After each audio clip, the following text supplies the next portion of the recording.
Before we jump into new comic book day, let's break down my top 5 picks from last week. And up at number 5, we have Lilith, that returned to us from Vault Comics last week.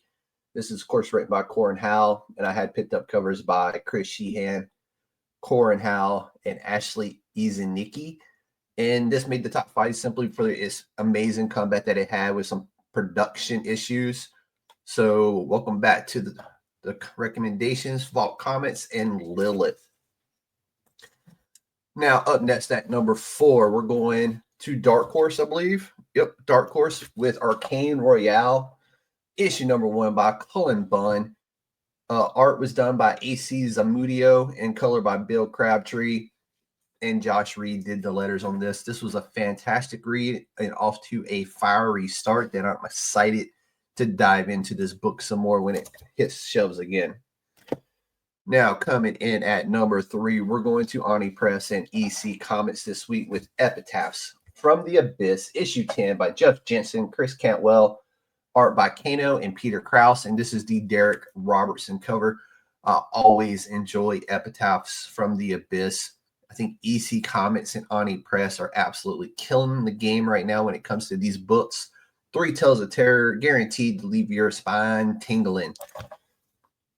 Up next, and at the number 2 spot, we're going with the new release from Image Comics last week in the Expanded Spawn universe with Medieval Spawn Volume 1, Issue 1 by Rory McConville. Art was done by Marco Itri, and covers, I picked up covers from Francisco Matina and Todd McFarlane. There's also a black and white version of this book, of this cover. That was phenomenal as well. Welcome to the game, Medieval Spawn, man. We've all wanted this for so long, and now we have it. Great pickup from last week. Now I'm doing something a little different, and I have an honorary mention just simply because this, I think, is going to be a fantastic book in the Predator verse of them versus the different Marvel superheroes.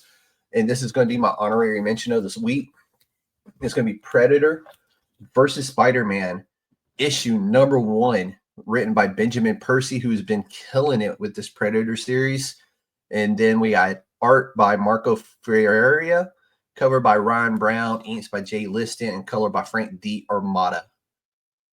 This was a very, very fun book to read. I enjoyed it immensely, and I can't wait for issue 2 of this book.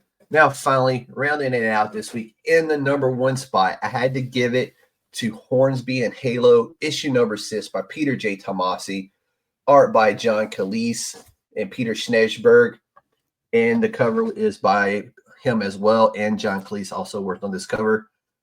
This was a fun issue as they get to learn about their homes of heaven and hell.